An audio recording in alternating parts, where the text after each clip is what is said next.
Before we move into the next section, I want to quickly talk about a couple of things. We're getting to this point now where we're really talking about the delivery and the design of the instruction. And you have your standards that are sort of guiding things. And those activities and the National Math Panel report, the point to sort of doing those things was to put you in the situation of your kids that are struggling with all kinds of what I call precursor skills. Sometimes kids will be called, they'll have splinter skills. And those gaps, so to speak, have to be filled in or at least compensated at some level before they move forward. One of the most common ways that we've been compensating with this computational issue is with calculators. And the lady from Table 4, we had a brief sidebar discussion about calculators, and I thought it was important enough to share. Calculators are an instructional tool. I like the use of calculators. It is a lifelong skill. However, if you're going to use calculators, kids need to learn how to use the calculator. And that's something that's very, very important. Or you'll get kids writing error as their answer because that's what showed up on the calculator. So I don't want you to think that I'm against calculators. They need to be used at the right time and the right place. And sort of our conversation was, what about these high school kids that they have a learning disability, they don't, that they literally, the facts is a major, major issue. And we don't know why kids don't learn their facts. I personally think it's because of the way we teach it initially, and then we sort of stop teaching it and just expect them to know it. And then if they don't get it, we give them a calculator to compensate for it. And anyway, our discussion led to a couple different things. I like calculators. They're an important tool. And you need to match the calculator to the objective of the lesson. So if your objective of the lesson is some computation aspect, they should not use calculators, all right, because you're trying to build their computation. However, and I'll use your example, was teaching them about functions, then they can use a calculator because you're trying to have them focus on the concept of functions or whatever the concept is. So match the calculator use to the objective is very, very important. And then the other thing that in Georgia, your kids are allowed to use a calculator, right, on the end of year tests. Scientific. They can use this. Okay, so there's yes or no? Scientific calculator they can use? That's on end of course test. End of course test, okay. So if they are allowed to use a calculator on the end of course test, you must incorporate calculator use in your instructional program. Absolutely. The worst thing that you could do is ban calculators and then say you can use one on the end of your test. All right? But you have to match the objective and the calculator together. Table 5. I understand that you say calculators should be computation driven. However, when we're looking at a student's IEP, and according to, yes, you know where I'm going. Yes. Then, Go. Because I find that students are so dependent upon using the calculators, and they will tell you, well, my IEP says I can use one. Now, this is very good, and she was talking about kids with IEPs. Now that's another sort of entity out there, and that if it's in the IEP, legally, they need to use a calculator. However, we must again match the instructional goal with the use of calculators. And you can still allow kids to use a calculator, but to teach them the basic facts, if you want to focus on that, you would not have them use a calculator, and that's an instructional purpose versus a testing. There's a fine line there. But again, teacher judgment has to come into play. Calculators can be a useful tool. I think we've used them too much, too quickly, and that's why we have kids that are so dependent. The National Math Panel report surveyed 743 Algebra 1 teachers. Motivation and the reliance on calculators was too dependent. So I'm not saying deny kids with learning disabilities the use of a calculator, but you can have instructional activities where they don't necessarily have to use a calculator, and you work forward from that avenue. But she does bring up a good issue. If it's in the kid's IEP, you can't ban the calculator. Yes, table 13. In a lesson that I'm doing on identifying different types of numbers like whole number, rational number, integers, and discovering repeating decimal answers when you divide fractions. I wanted the children to identify patterns in fractions as a decimal answer. So after they understand the skill of how to divide a fraction into a decimal, I don't want them to sit there and divide every fraction out. Now I want them to discover patterns of what happens when a number has a denominator of 9. So I can hand them calculators next week and say, do all fractions with denominator of 9 and see if you can identify a pattern. She just very eloquently reiterated with a classic example of what I just said, which matched the objective to the calculator use. Her objective was to see the patterns. Yes, you could do the numbers, then your objective is no longer discovering the patterns, it's actually the computation.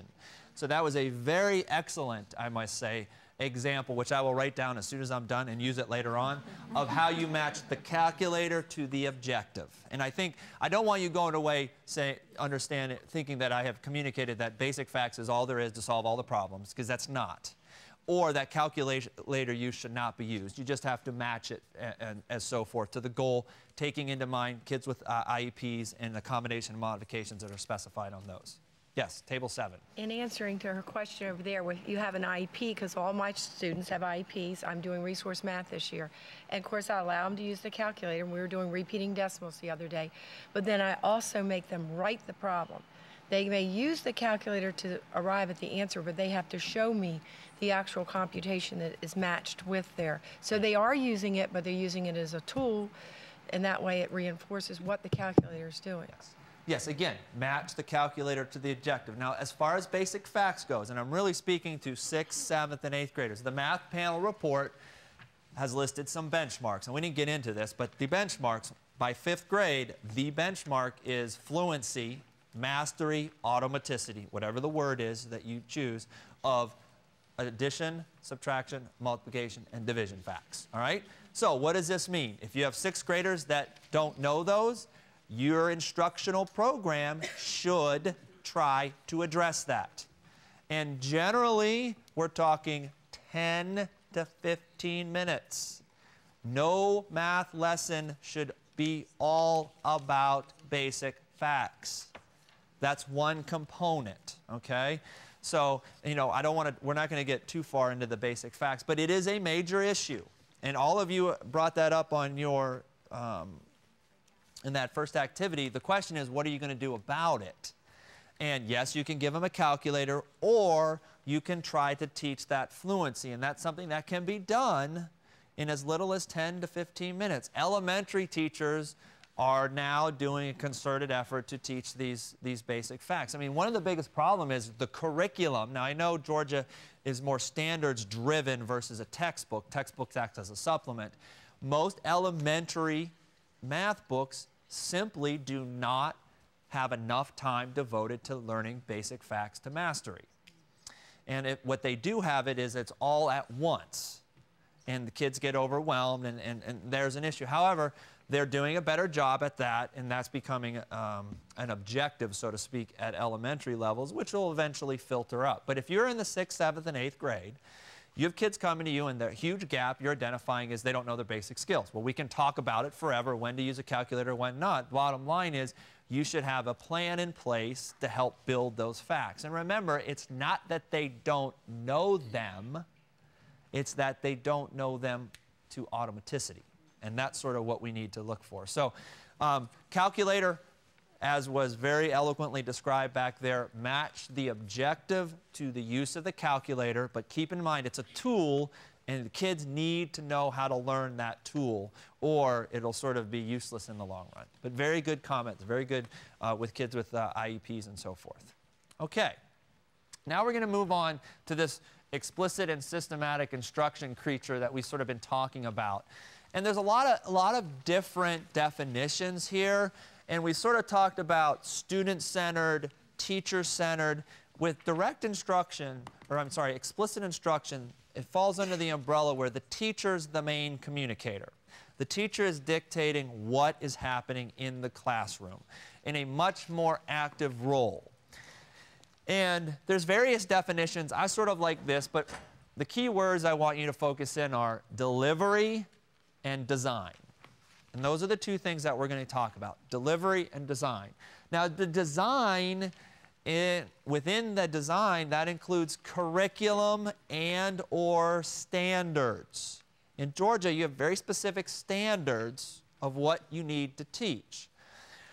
Becoming explicit in nature is a skill from the teacher's standpoint. And you know, have you ever had the opportunity to meet with someone unrelated to school that can literally explain to you just about anything and it makes sense to you? All right? I had a mechanic once that we would take our car to. He was way out in the country, cinder block building, heated with a wood stove, and I'm not a mechanic. I might be able to find the starter and the solenoid. Now everybody's going, what is that? But he could explain in a fashion anything about the car to me, a naive learner, that I could understand and make sense of. And that is the skill of taking anything and making it a little bit more explicit.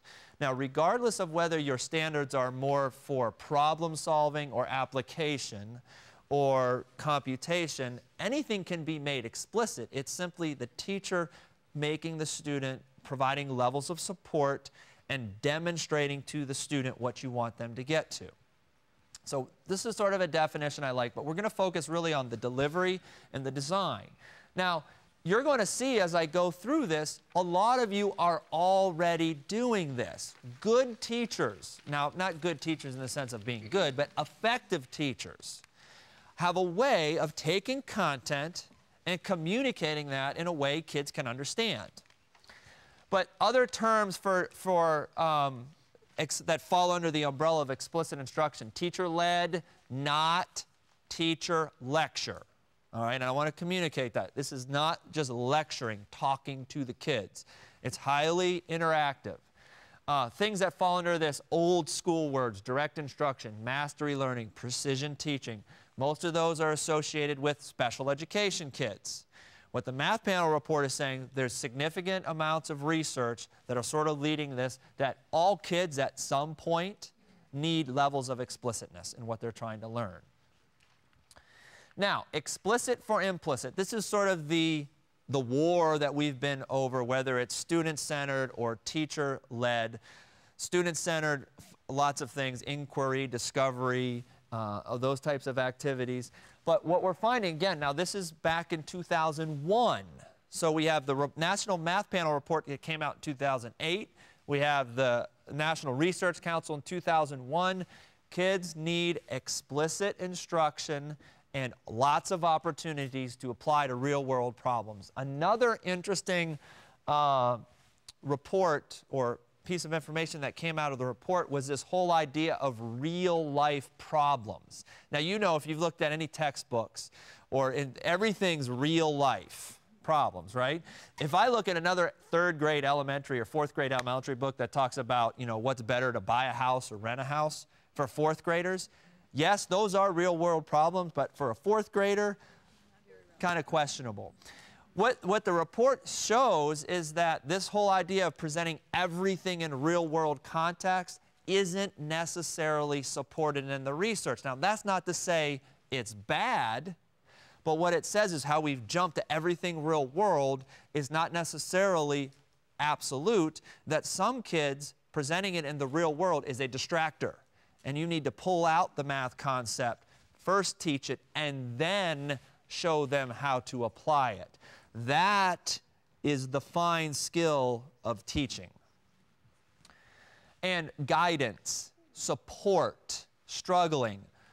You did 4 activities in here, and you were not successful in most of those, right? Now, maybe some of you were. How many more of those are you going to willingly do without crumpling them up and throwing them at me? Not many, because I was not providing any support. They were sometimes they were a little ambiguous, and I was then causing a lot of distractions. So this is sort of this explicit to implicit. We want kids to get to the point where they can apply and discover things. The problem is getting them from A to B is very, very difficult, and especially with kids that are having gap skills and so forth. So this is sort of this explicit to implicit progression. And again, here's the slide. The math report is saying, now this is no longer, in my opinion, sort of an option to be explicit. The math report, which was a consensus report by people in the National Council of Teacher Mathematics, and lots of other organizations are saying we need to provide this to kids. And it needs to be especially available for kids that have learning disabilities who are at risk, this level of explicitness. Now, I understand that, you know, some textbooks will have either a student-centered or a teacher-led approach. Some textbooks will be more discovery approach. That's fine. I'm not saying throw that out. What I'm saying is you need to take that information and make it at a level that's more explicit for kids, which can be done. So, the best way for me to describe this progression is either using the example of someone learning to ride a bike or snow skiing. Now, I know we're in Georgia right now. How many of you, has anyone snow skied in here before? A couple? Well, we'll use the bike example. Yes. And you taught everyone to ride a bike, or if you had that experience, it's never, here's the bike, jump on, and go. Although if you watch the home videos, the funniest videos, can kids run into any more mailboxes when they're first learning? I mean, there's a design feature for kids riding a bike. You should pick an area where there's no obstacles. But generally with the bike, you, the parent, are there teaching them, you're guiding them, you're not letting go of them, and then of course we all lie to our kids, I won't let go. And then as soon as they go and you let go, and they're doing fine until they realize what? You let go, and then it's all, you know, crashing. So you take them from the initial level where they need all the support you can have, and then you slowly fade it away. Now that is a critical aspect. First, you're holding on to that bike with a death grip, and you're saying, look, and you're shaking the kid with it and saying, you're not going to fall. And then as they start to get better, you're doing what with your grip? You're slowly loosening. Do you ever just go like this? Right off the bat? No, you slowly loosen, maybe you let go with the back, but you're there for support until the child, in your decision, is at a level where they can do it on their own. And that is the biggest challenge with this, is that all kids learn at different rates. Some kids will get it, some kids will not. The trick is removing the support that you provided in a way that then they don't fall down flat. And that's the trick here. So that's sort of what we're looking for. In this second bullet here, demonstration. One of the biggest weaknesses with our math books, if you have one, is that they do not provide enough worked out examples for the kids. Maybe for the teachers, they don't provide enough worked out examples. So that's something that kids need to see as much of these modeling examples as possible to get them to where they can do it on their own. Now, there's 3 parts to an explicit lesson. Now, the language that I'm going to use, or possibly the vocabulary that I'm going to use, it's not absolutes. Every state has sort of a model lesson they want teachers to do, so some of this can fit in any of these things. But there's 3 parts of this lesson that needs to be made explicit. The first is the goals, the objectives, what it is we're doing, why we're doing it. Second is the content, the meat, how you present that. And then finally, the structure of the lesson. Kids with learning disabilities and kids that struggle in school, they often don't know the structure of the lesson.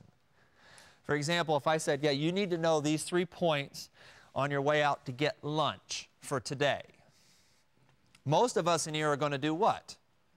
Circle, mark the slide. The kids that are naive, or the LD kids, they are now going, I wonder what's for lunch. They've missed it. They miss those types of things, all right? Maybe some of you are wondering, I wonder what is for lunch today. So the structure has to be made very explicit. And I'm talking structure for everything, including homework. Now, we're not going to get off on a digression of homework. I'm surprised no one brought that up in that first beginning session, because homework, kids, are they doing it? No. And first off, we as math teachers assign way too much homework, okay? And we need to come up with a structure to help support the kids doing their homework. Bottom line is, one main fact for homework getting completed is what? Parents.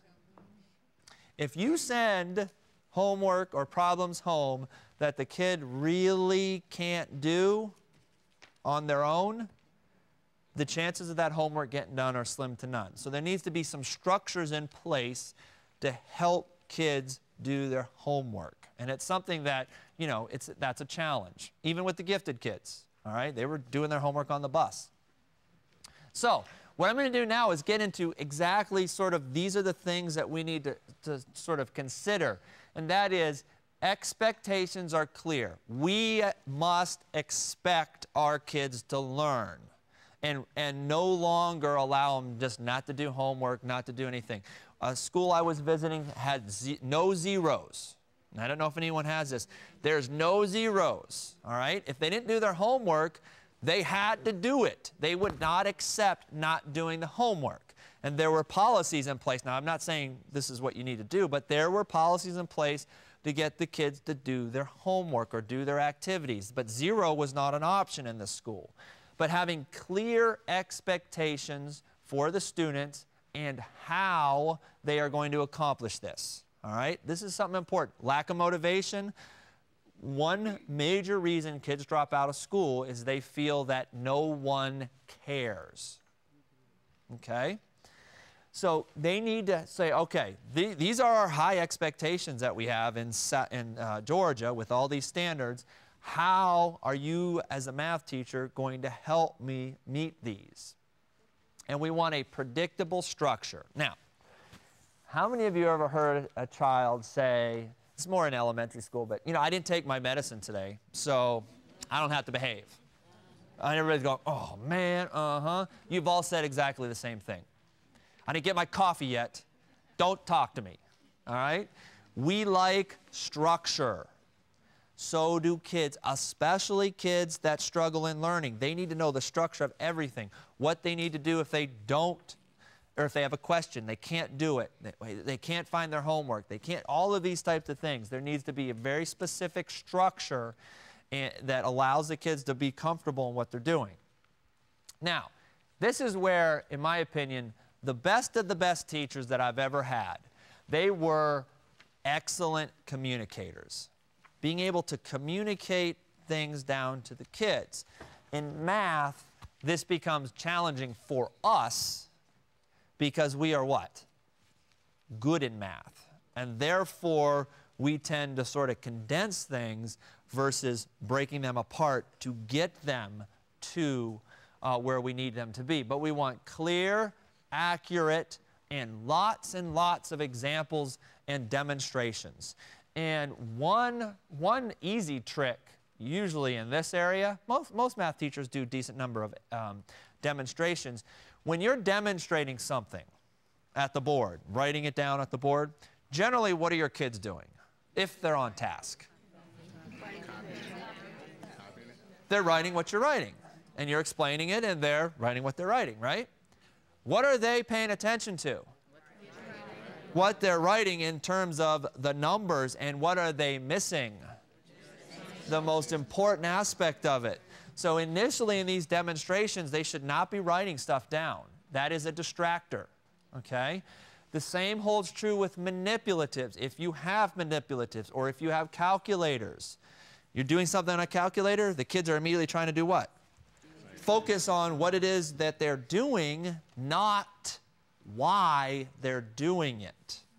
So with explicit instruction, you're sort of trying to strip away distracting types of information. But when students are writing the problems on the board, it's literally better for you just write the whole problem on the board, to let them have a second to copy everything, put their pencil down, and then they can follow along. All right? That's anybody does that? I mean, that's a very good strategy because it's eliminating, back to Psychology 101, short-term, long-term working memory and that cognitive load aspect. You ever have 4 or 5 kids at your desk asking you something here or there, and finally you go, stop! You've been overloaded. And when we have kids writing and this and going back and forth, going to calculator, writing this, that, and the other thing, for many kids that's too much, and they need to break it down.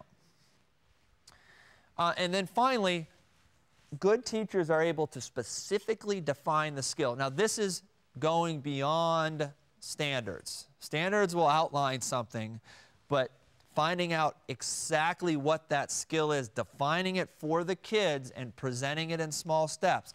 Probably one of the biggest differences in this teacher-centered, student-centered explicit approach is with an explicit approach, we're working from small steps to larger steps. Now, the skill with teachers is how small do you have to go? And a lot of times going small is teaching pre-skills to fill in the kids' gaps. But that is a tough, there's no do it this way. It's highly dependent on the content and the students. But this is sort of what we're looking for, clear and accurate. Now, this is what it looks like sort of from the outside looking in with very specific types of things. Concise statement of goals. You know, what did I do when I first started today's workshop out? Besides get makeup. I told what? How many of you looked at your handouts and wanted to see if there was an agenda? There's a structure there. You wanted to know what we were going to do. Same things with our kids. Tell them what we're going to do. This is our goal for today. This is what we're going to do. Now, that's a basic thing. Whether that's explicit or not, that's just starting off things good. Review. How many of you incorporate reviews into your normal lessons?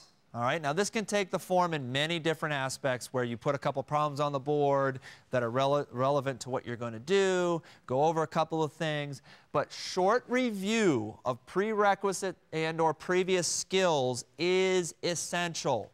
Now this is where what we know from the research conflicts sort of with our time in the day. We only have so much time in the day. We have to get through all these standards. How can we fill this in? You know, Georgia is ahead of a lot of states I go to because they have these built-in connections classes, right? And that's extra blocks of time. Is that correct? For kids that are struggling. So reviewing, continuously reviewing. In the afternoon, we're going to talk about something called spaced learning over time. And it's a very effective approach where you sort of look across the course of the year and revisit, reteach things that you taught 4 to 6 weeks ago. By doing that, that's a very powerful way to continue to build into the kids' repertoire. Looking for small steps with sufficient practice. Now, this is a tough thing for math teachers to get a hold of, which is we always want to work the problem from what? Start to finish. Like all of you, I haven't seen anyone going back to work on those math problems earlier, but a lot of you, it was like, I could see you're like, okay, fine, I got to put my pencil down. And then you sort of look over and start working on it again. But working from start to finish, that's the end goal, right? We want the kids to be able to do that, but we may need to do intermittent practice of certain steps in between. And I'll show you the level of this. Now, you're not going to be dealing with this with elementary teachers. Often express to me that if they have a mixed computation worksheet, whatever the first problem on the sheet is, the kids will do that operation for all of them. Okay? So how do you break that down? All right? That's not really a math skill. That's more of an organization and attentional skill. Well, by breaking it down, you can teach the kids that the first thing they do is they go through and they recognize the sign. And they literally practice recognizing the sign before they do the computation. That's breaking it down, becoming a level more specific. When you get into other types of higher order math, think of ways to break it down first before we solve everything. And that's something that becomes as a fine art with teachers. And then finally, practice. Practice is so important in math. The problem is we went through this where it was drill and kill, worksheet after worksheet after worksheet, okay? Then we went to the other extreme, which was no worksheets, absolutely banned from the classroom. All right? We sort of have to have a balance in there. Some things need to be practiced. All right? It doesn't have to be in the form of a worksheet. It can be in the form of a dry erase board. It can be in form of a computer practice game. There's other ways to build in practice opportunities, but it is essential. You must have practice in place. Now, practice is generally, there's guided practice and there's independent practice. The purpose of practice, and this is where I think we forget. What is the purpose of instruction? To teach something specifically. Practice, the goal of practice is for the students to what? Become fluent or proficient, not to learn it. So you need instruction with appropriate practice. And that's something that's very, very important. Now, the challenge that you have, you've got 30 kids in a classroom. Is that pretty representative? 30? 28 in that 30 range. Is some kids are going to need 1 or 2 practice problems, and then they're good. Other kids are going to need more. And that's where that umbrella of differentiated instruction comes into play. That it's okay to present to a group and then move kids that are ready on, and then you sit down, and the first level of practice with kids that you know are struggling is highly supported by you, the teacher. You're doing the problems with the students prior to them doing that independently on their own. So it's very, very, very critical that we have appropriate practice built in. Clear and detailed instruction. Problem solving, that we all know that's an issue. We all know that it's word problems. And it's sort of like we sort of teach kids to read the problem, try to come up with a diagram, put some numbers in there, and that's sort of how we work through problems. What we know is kids with learning disabilities need very, very specific directions in how you solve problems and support. And that's something that is, math, we get into a lot of things in math. Well, there's different ways to solve it. Kids need to come to the one that they want to do. Yes, that's fine and dandy, but some ways are more efficient than others. And when kids are struggling, the worst thing you could do is give them options, all right? How many of you have a GPS in their car? Raise your hand. Come on. How many of you know what a GPS is? Okay. GPS is to get you from point A to point B, right? And is there a setting on the GPS that says multiple choice? You go down the road 2 miles and take a right, or you could go 4 miles and take a left, or Why? Because you want to get there in the most efficient way.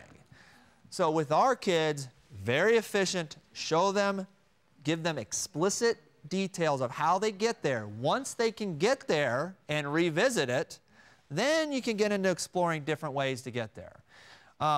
Mathematicians, math. Oh, there's so many different ways to solve problems. And you're right, there are many different ways to solve problems. But bottom line, if I gave you a series of high-level math problems in here, I'd be willing to bet that in excess of 80 to 90% of us would solve them in exactly the same way. Because there's more efficient ways and more strategic ways to solve things than others. So with kids that are struggling, it's very important, get them to the point that's most efficient, and then that will allow branching out from that avenue.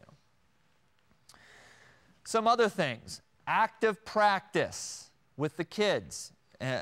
It's very important that kids are actively practicing. And active practice doesn't mean solving computation on a piece of paper. It also means explaining how you get there. That is the blending of the computation with the conceptual understanding. Is we need to do a lot more explaining for our kids so that they can see that being modeled. A lot of times we get stuck on the computation, and yes, 12 minus 6 is 6, and that's important. But what's really important is why we ended up doing that in that particular problem. Frequent questioning, lots and lots of questionings for the students, and not yes or no, and not does everyone understand. Because what kid's going to say, I don't understand, all right? Now, there are some, but we need to get at that level of questioning a little bit deeper. Guided, the initial practice. So you've taught your lesson, whether you use manipulatives or not, or calculator or whatever, you've taught the lesson. The first time the kids are doing it sort of on their own needs to be highly guided.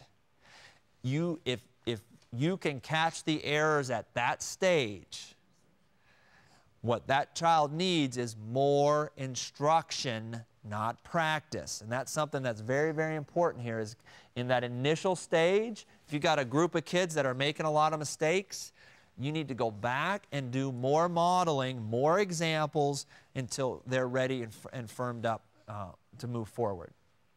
Feedback and corrections. And sort of with the corrections, no fishing. Now, you know what that means? No fishing for answers. So you said the wrong answer. No, that was close. Try again. At this point, the kid's doing what? Just guessing. All right? And the problem with guessing is all the other kids are hearing the what? The wrong answer as well. So it's better if it's immediately corrected and moved forward. That's why dry erase boards are very good for getting group responses with older kids. It's a group response. They do the problem. Everybody shows it. You have immediate feedback from those kids on how they're doing, and they can move forward from there. Seat work. Teachers, seat work must be monitored. And not just that they're on task, but it must be monitored in the sense that are the kids sitting there doing the right work? If they're practicing it wrong, and this happens all the time, there's this delay in how we do this. If it's practice and they're doing it wrong and they practice 10 or 15 problems and they practiced it wrong, they've learned it. And that's going to be a much more of a challenge to unlearn it. So we must sort of monitor, very explicit in nature. So you have a problem with what you're trying to do. What are the procedures to get help? All right? What are the procedures to get assistance? One of the things that I'm going to advocate, and you may scratch your head a little bit on, is once you hit algebra, your textbooks will come with a solution book. All right? Not the answers, but the solutions. How many of you share that with your kids? You should have your kids get access to those solutions. Let them look at the solutions. In most engineering, mathematical books in college, you buy the textbook, you can also purchase the what? The solution. Why? Because more examples demonstrated, kids can use those to figure out the answers. How many of you, when you were studying your math classes, at least with me, I prayed that we would get assigned the odd problems, right? Because there was at least an answer that I could try to work backwards from. And our math textbook needs more and more solutions, and we'll talk about that later as well. And we want practice to get kids to be fluent and confident. And this is something that is critical. Now, we're hearing a lot of different words. Of course, we have the large word proficiency. Now, I've also talked about mastery. I've also talked about automaticity. Now I'm talking about being fluent and confident. Fluent means they are moving through the problem and they're confident in their answers. Confidence is not going to happen overnight, especially with middle and high school kids that have struggled and have been told they're wrong all their lives in math. So we've got to build that fluency and confidence with our kids. All right. Now, here are 6 critical features. Now, I'm assuming, and I hope that some of you are doing these things in the class. But we have daily reviews. We talked a little bit about daily reviews. Weekly and monthly reviews. How many of you have sort of cumulative weekly and monthly reviews built in? These are things that are very powerful teaching tools when incorporated into the class. Daily reviews, homework, previous learning, prerequisite skills. And we have to remember that kids struggle with fractions. A lot of times they're struggling with fractions because of pre-skills that led up to fractions. And I think elementary school, you know, how are fractions introduced? What's the first fraction that's usually introduced? 1/2, and I heard someone say pictures. Everything's picture, and then 1/2. After 1/2, what's introduced? 1/4. What's introduced after that? 1/3 probably, or maybe 3/4. So at this point, kids are starting to think fractions are what? Fourths, or that the top number is always 1, or it's always smaller than the bottom number, okay? Kids are looking for sameness. And all those fractions are generally introduced with some type of picture or objects or shading in, and that's good. The problem is what usually happens is those concrete pictures and stuff work for the 1/3 and the 1/4, those types of things. As soon as you get into more complex fractions, the picture doesn't really an efficient way, so we immediately then try to jump to the abstract procedure. We sort of need to build that up. But fractions is a big issue, and ratios and proportions and so forth. So it's very important, daily review. Now, I know it varies at different schools, but some of you are in a block, right? Middle school, some middle schools are in a block. So you've got, what, 90 minutes or 82 minutes or something along those lines. And then the rest, if you're not in a block, you're on a 45-minute period or 52 or something like those. You sort of need to section off that time frame, all right? Section off. The bulk of that should be instruction. A lot of time, daily review is done by putting a problem on the board that you've taught a while ago, and you have the kids what? Try to solve it, all right? That works for some kids, but kids that's struggling, probably they're not going to what? Necessarily be able to solve it. So instead of doing that, do your review by actually providing instruction and then have them do the problem, all right? So the instruction part needs to be bulked up. Presentation of new content, outlines. How many of you give your kids outlines or notes? A couple of you do? Good. Because I've given every one of you notes, right? And would you be happy had I given you a notebook and no PowerPoints? Just a notebook to write notes. You're all looking at me like, absolutely not. I would not stand for that. I need notes. Well, I've given you all your notes. Now, all of you are writing things down, but you're not having to what? Write the information. You're writing things that will make this information make more sense to you. And that's something that is very, you know, once we hit like 5th grade, pretty much the main way kids receive information is what? Note-taking, right? In all classes. And note-taking is an important skill, right? Absolutely.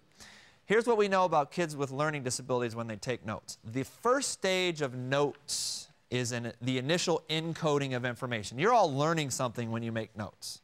When kids with learning disabilities or low performers, when that initial stage of note-taking, they don't learn anything. Because they're focusing what? On writing, all right? Now, you take notes. Now, why are you taking notes? So you act like you're paying attention on the television? Could you please say that again from table 3? Go back to review. Go back to review, all right? Here's what we know about kids with learning disabilities or naive kids when they go back to review their notes. They can't read them. And when we look at them, they're inaccurate. All right, the point of what I'm getting at is having your students take notes with no supports is an inefficient way to get that information to them. So you've got to try to build in supports there. Now, I'm not saying give PowerPoints to your kids because we have copy issues and those types of things. But you need to have some levels of support in. And one is have the kid write whatever you want them to write down first, then go into the instruction. Because you're getting interference there, all right? How many of you, when we were doing, I forget which one we were doing, when, I think it was that table right there. I think it was table 9 that basically said, shh, hush. I was causing interference. Well, when you're up at a board teaching, writing, have a smart board, you're showing something on a smart board, you got a projector up, you have them look at the book, that is a lot of interference going on for some kids. So some kids are going to need support. You know, there may be some kids that you have to literally give them their notes prior to. Now, that gets into, is it fair or is it not fair? That's for you to work out. But some kids need more levels of support. This small steps, this is where the whole argument goes in teaching small steps, breaking things down, and so forth. But we've known for a long time through cognitive psychologists that we only can remember so many points of information at one time. There's a reason why phone numbers are chunked, zip codes are chunked, social securities are chunked. Of course, with cell phones now, do we need to know anybody's phone number? If I forget my cell phone, you forget it. About the only number I remember is 911, and that's it. All right? There's only so much we can process at one time. In math, as early as 5th grade, think about the basic long division problem. All right?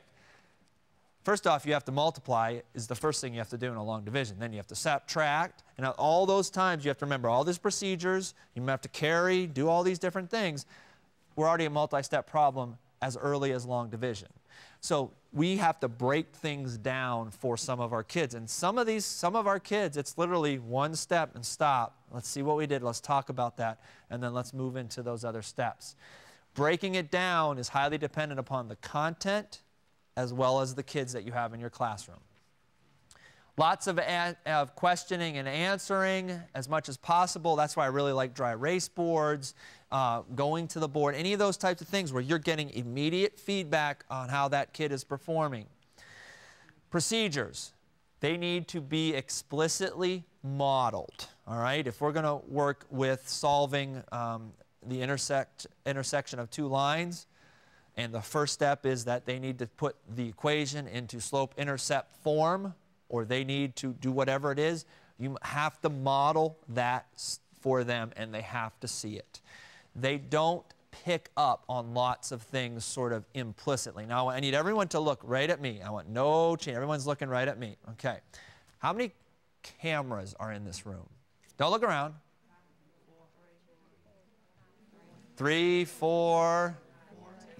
See, you've been in here how long? A couple hours? And some of you picked up, others didn't. You didn't learn it implicitly. Let's see, what's another question? Everything's black in here.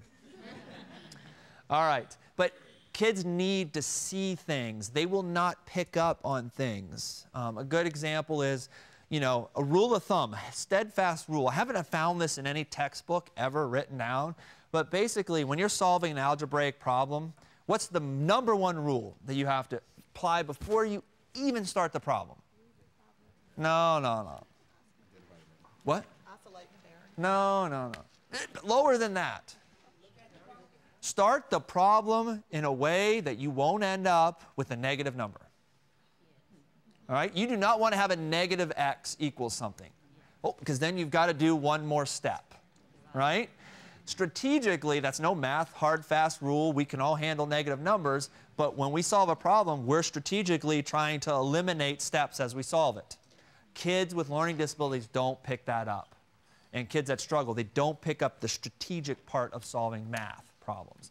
And I'll bring it up again. Back to the multiple step problem that we did, where you had A, B, C, D directions, and then you had all those numbers. How many of you wrote something on your paper other than the computation? Did anyone circle numbers or underline numbers or do any? I'm sure everyone did. Did anyone strictly do everything in their head? No. So you had to apply a strategy to keep that organized, right? Now, I left that up to you because you're high-level strategic learners. Kids that are struggling, they need to be taught that strategy. And that is a strategy that's unrelated to math. It's an organizational strategy, okay? Now, if you go to the PBS Misunderstood Minds website, you will have that same activity on the computer. The strategy that you used in here, would it work if that was presented to you on a computer screen? Oh, you'd have to recopy the problem, right? What happens when we have our kids recopy problems? So a lot of times, computer practice and paper and pencil will lead you to different strategies. So keep that in mind. Keep that in mind. Positive examples and non-examples. I want to do a little digression here on non-examples. Non-examples are very, very important and are pretty much non-existent in the examples in books and textbooks and so forth. A non-example is a problem that differs by 1 or 2 attributes from the example problems that causes you to solve it in a completely different way. Most of the time, sometimes people think those are trick problems. Those usually show up in Part C in math books. What's Part C in math books? Independent, right? Kids need to see, you're teaching a concept or a rule, they need to see the non-application or the exception to that rule modeled by the teacher. In most textbooks, they don't do enough non-examples. And a good example of this, you get to a point where you're going to teach a child to regroup in subtraction. Okay? As soon as they've learned to regroup in subtraction, what then do they do on every single subtraction problem? Regroup regardless of whether they have to or not. So our kids need to see the non-application of concepts through examples in the model and the demonstration stage. Clear and consistent language. This is something that vocabulary, I'm not sure if we're going to get to it today. Vocabulary in math, and I even actually dropped down to my informal language when I said top number, bottom number, right? On a test, the end of year test, is it going to say top number, bottom number? It's going to say numerator, denominator. And you and I can go back and forth interchangeably. I can read 4.2, or I can say 4 2/10. We often default to the informal language, and the problem with that is we're using an informal language. We're going back and forth with our kids, and then they're getting really scattered. So very clear and consistent language. If it's regrouping, regrouped. Of course, when we were in school, it wasn't called regrouping. For subtraction, it was called borrowing. For addition, it was called carrying. It is regrouping. I like that term better. But be consistent. Now, here's something to keep in mind. 5th, 6th, 7th. Kids need to hear consistent language from grade level to grade level, as well as from a special ed teacher to a regular ed teacher. Now, I'm going to say this. I should have asked if there are any administrators in the classroom, because this is really for administrators. If you are a special ed teacher and you're responsible for supporting kids in the regular classroom, you must have the teacher's edition and the solutions book in math. All right? And that you and that regular ed teacher must be speaking the same language. One of the worst things that can happen is they're in the regular ed and the math teacher shows them this way or teaches it this way. They go to the special ed and the special ed teacher says, okay, don't worry, do it this way. Then they go to the after-school program and they say, well, do it this way. The problem is that poor child has just been what? 3 different ways. So if you are in a co-teaching situation or a resource or an inclusion or whatever it's called in your particular school, you're a support teacher, whether it's a special ed teacher, a curriculum coach, or whatever it is, you need to make sure that there's communication between you and the regular ed teacher so that language is the same. The worst thing you can do is start showing kids a kid who struggles multiple different ways, and then you end up really confusing the heck out of them. So keep that in mind. And again, step by step is very important for kids. They need step by step directions. All right, guided practice. This is something where we have our models, parts of the lesson, the model, the guided practice, and the independent practice. Guided practice, it is okay at this point for you, the teacher, to say, okay, we need further instruction on this. It would be better to suspend the homework assignment if you're sure half the kids haven't learned it. It would be better just to say, okay, you know what? We're going to scratch this, and we're going to go back, and we're going to start it again tomorrow, versus giving it to them. Because 1, they're not going to do it. 2, if they do try to do it, it could confuse them further. But when you're supervising that initial guided practice, don't just look for the answer. And I think this goes back to what you had said at table 1. Yes, see if they got the answer, but it's more important to see how they got that answer and if it's in line mathematically for what you were teaching. All right? Now, if they got an answer a different way, but it's still mathematically correct, I'm okay with that. But guided practice is guided. That means it's heavily teacher supported. Doing a problem, doing a part of a problem, stopping, explaining it. This whole cooperative group and learning, you know, the research panel shows that cooperative learning can be very good. But when we're at the level of guided practice and you say, work a problem and explain your answer, you better be sure that they worked it correctly. Because if they didn't and then they explain it, that's taking them one step left. You know how You learn by doing.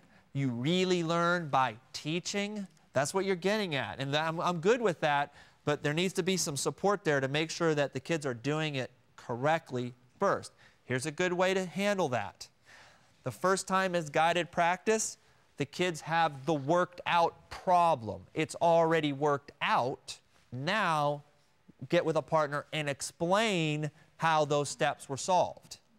So now you've taken off, you eliminated any computation, you eliminated the problem. Now they're focusing on the concept of how, and then it's much more structured. That's a level of support. Everybody follow me on that one? It is okay to give the kids worked out problems and focus from there. Eventually, though, we have to have the kids do what? Solve the problems, all right? It's just sort of a progression that we work for. Think of the bicycle. Now, success rate, there's been a lot of research done on like how successful kids need to be. In this guided practice, they need to be successful about 75 to 80% of the time. Now, if they're not, this is what's going to happen. They will just stop. Now, and a lot of times, they will try to remove themselves from that situation. And they generally do that by saying, you know, Ms. Smith, I'm really having problems with this. I don't want to do this anymore. May I leave? Is that what they do? No. They act out. All right? They sort of act out in a way that gets them out of the classroom. When one of the activities we did, after I had you try to do it, I gave some answers. There was a lot of moaning and groaning. Ew, yuck. Ah, that kind of stuff. That's what our kids do, and they a lot of times try to get out of the classroom. But it's very difficult to get kids to that 75 to 80%, especially older kids that have struggled and struggled and struggled. It does take some time. Feedback, explicit feedback, no guessing or fishing. I sort of already talked about that. You really want kids to get at explaining the problems as much as possible. It's okay for the computation, and that is an important aspect, but looking at problems and solving them. You know, the Pythagorean theorem. Why are we doing the Pythagorean theorem? What is the Pythagorean theorem? Anybody want to share what the Pythagorean theorem is? Now, before you answer, if any of you are saying that's a squared plus b squared equals c squared, that is not really the Pythagorean theorem. That is just the abstract representation of the Pythagorean theorem. The Pythagorean theorem means that it's this law. It's used to find the distance of what kind of special triangle? A right triangle. It's really the distance formula, all right? But a lot of times we accept a squared plus b squared equals c squared, and that is important, but that's a lower level. We want kids to explain what it is, why it's used, how it can be used. At first, it's okay. Everyone's saying it's used to find a lot of times kids will say it's used to find C of the hippopotamus, of the you know, that kind of stuff. And yes, that's important. The next level is then applying that into the real world. And the Pythagorean theorem is one of the most useful sort of principles of math. Table 6. I apologize, but I want to go back to what you said about success rate should be relatively high. The concern I have as a department chair is I've seen where teachers will give grades that the students truly did not earn to make them feel successful because they don't want to, you know, degrade that student any more than they already feel degraded. That is an issue, and it's one that touches all of us because we don't want our students to feel hurt by the fact that they don't know the math, but at the same time, there's a truth of grading issue that when they take the CRCT and they fail it, then all of that wonderful gift you gave during the year didn't help them at all. First off, I agree with you in a lot of frame. We went through this area where we couldn't tell kids they were wrong because that would hurt their self-confidence kind of stuff. This 75 to 80% is not in sort of grading of papers. This is in the guided practice when you're having them solve a problem. If you're giving them 4 or 5 problems, before you let them get into independent practice, they should be able to solve 75 to 80% of those problems. It's not necessarily a grade, so to speak. Does that make sense? This is in their initial, this is sort of your gauge to, do I let them go on to independent practice where they have to do it on their own versus do I need to provide some more teaching aspect? But again, I think that this is misconstrued quite often to have the teacher as an instructor, because they don't want that student to constantly be wrong. Right. And feel that wrongness about themselves. They will, oh, wait, this looks good, I'll give a check mark. Or, you know, and instead of being guiding more This is explicitly. separate from a grade. This is for you to determine if you need to provide more instruction or not. And I agree with you. I think the worst thing you can do is allow a kid to think they got a problem right and then move forward. And I'm going to take this one step farther with how we test in math. You have a unit. You teach the unit for 4 weeks or whatever the unit is. And at the end of that unit, what do? Give a test. And we mark it up. Don't use red, right? Because red, you know, I don't know. I got a red F and I got a green F and a blue F. It all feels the same, okay?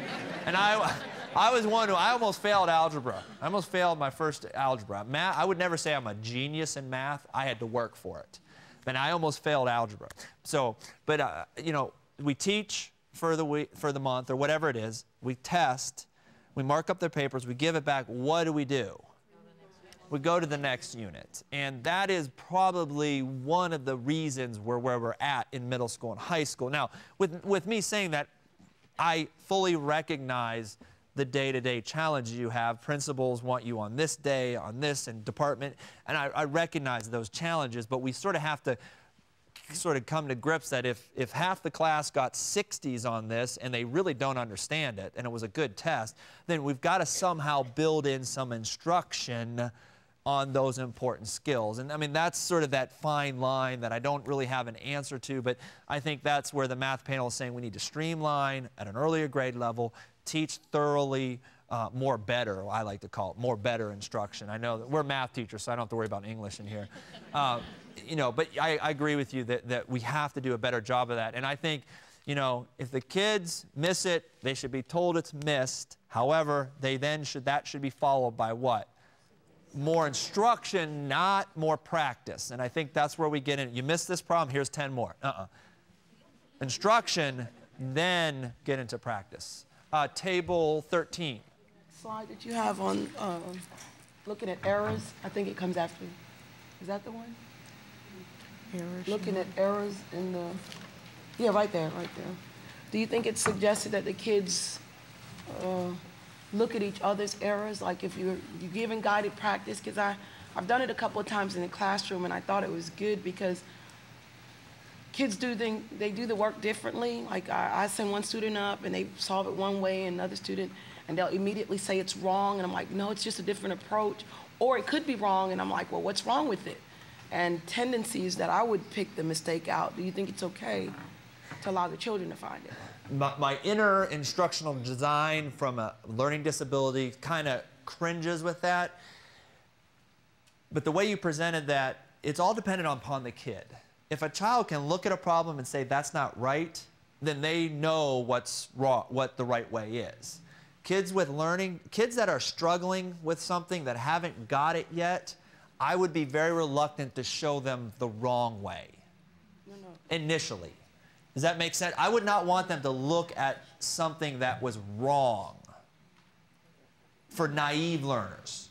If you're giving your children an opportunity to show their work and the problem was done incorrectly by one of the students, either on a board work or on a dry erase, then is it okay to allow other students to pinpoint what the error was, or should you, as the instructor, do it? I'm going to walk a very fine line here. I think yes and no. It depends on the learners. If you have really naive, struggling learners, you don't really want them to see it solved wrong.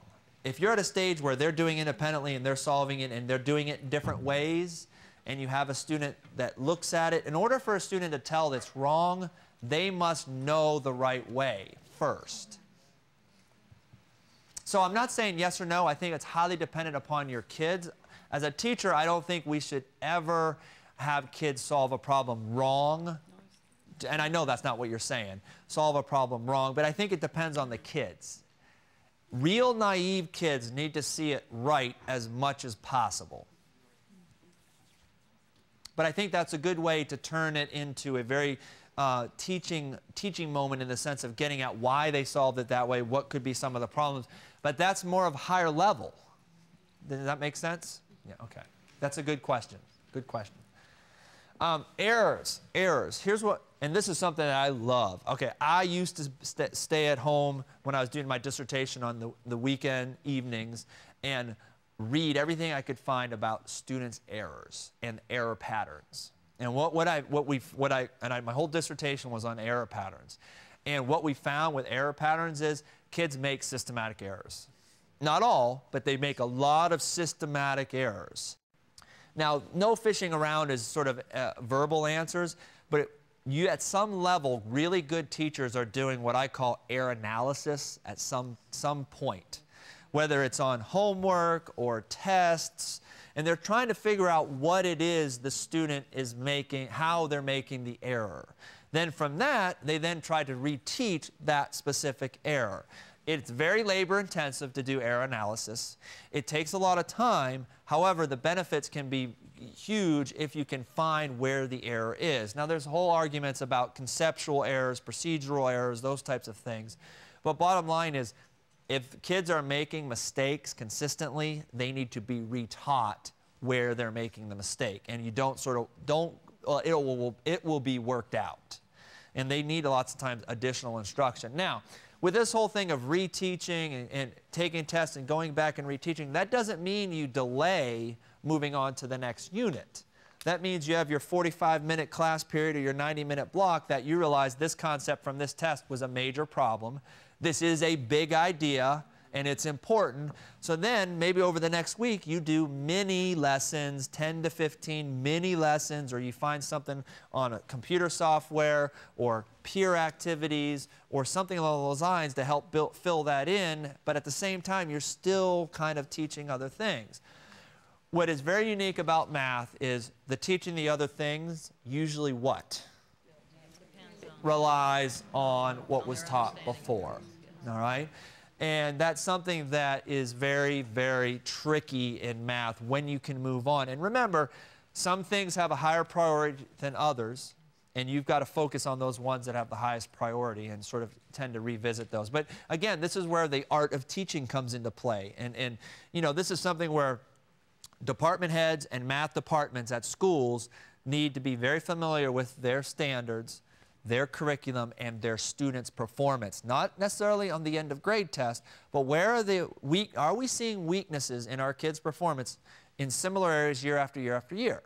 And if you are, and most of the time there are some patterns, that next year before school starts, there should be a plan in place to provide additional instruction on those areas in math, even if it's not on the grade level standards of that particular year, to try to fill in some things.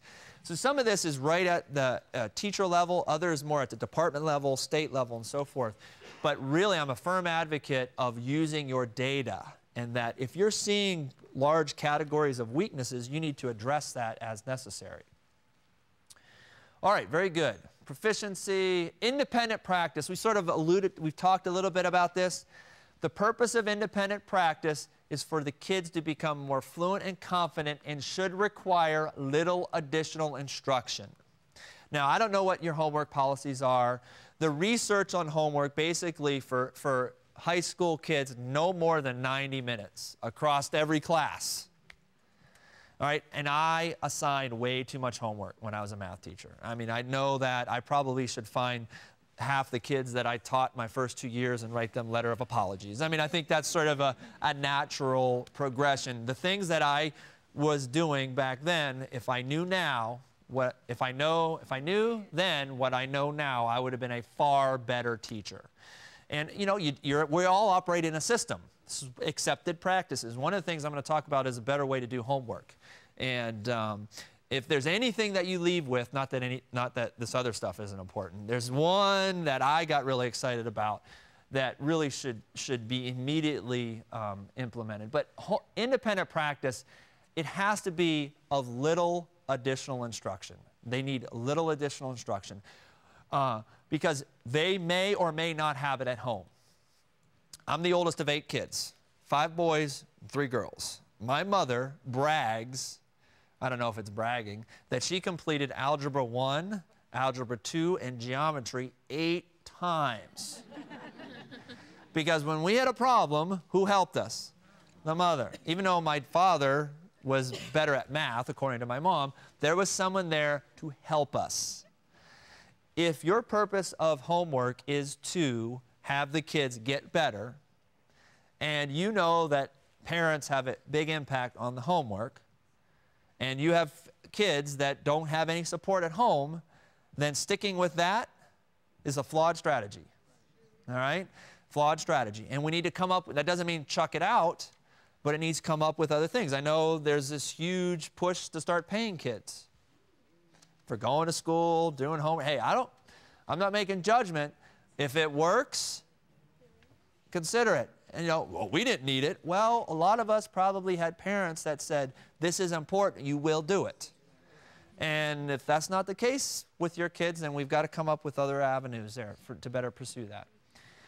Weekly and monthly reviews. Mark this down. This here, this cumulative review is critical, and we're going to get into more depth here with this spaced learning over time.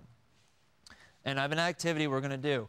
But revisiting important concepts is so very important in math. And revisiting them doesn't mean a Friday worksheet. It means reteaching and exploring and going forward. And this really will allow kids to keep things in their repertoire. Don't just assume that you've seen it, they've done it, they've been tested on it, that it stays with them. If someone put up a calculus problem right now, okay, here's 3 things I can guarantee. Number 1, at one point, someone taught me how to do that. Number 2, I could do it. And number 3, I could not do it right now. Because I haven't been doing it, I haven't even been thinking about calculus, I would have to revisit. Once I relearned it, then I could move forward. But a lot of times teachers get so frustrated. I taught you this. Why don't you remember it? So we need to space things across time. And with the research that's coming out of the cognitive psychologists, 4 to 6 weeks spacing. 4 to 6 weeks spacing. If you revisit something that was taught 6 weeks ago, and you revisit that consistently, twice, that will maximize that staying in the kid's skill. So right now on this slide, write down fractions. And don't just start off with adding fractions with different denominators. You may do a little lesson on finding equivalent fractions and having them just practice that. But weekly reviews are very, very important. Don't do all the worksheets. However, you know what? It's okay if you have some worksheets. All right? But it shouldn't be every day. It shouldn't be a stack. It's okay. But the big thing here is this sometimes will have to be paired with instruction. Don't feel frustrated. Okay, if my calculus teacher was in here and he put up a calculus problem and he starts yelling at me, I know I taught you how to do that. Don't get frustrated. We have to revisit. But weekly and monthly reviews is, one of the best ways to bulk up end-of-year performance, because you're revisiting stuff and it's paired with instruction. If you revisit something and everyone looks at you like, man, then that tells you what? Provide some instruction. Whatever you did the first time has lost. Now, making the structure of the lesson. So what things do you have in place to help kids with their homework?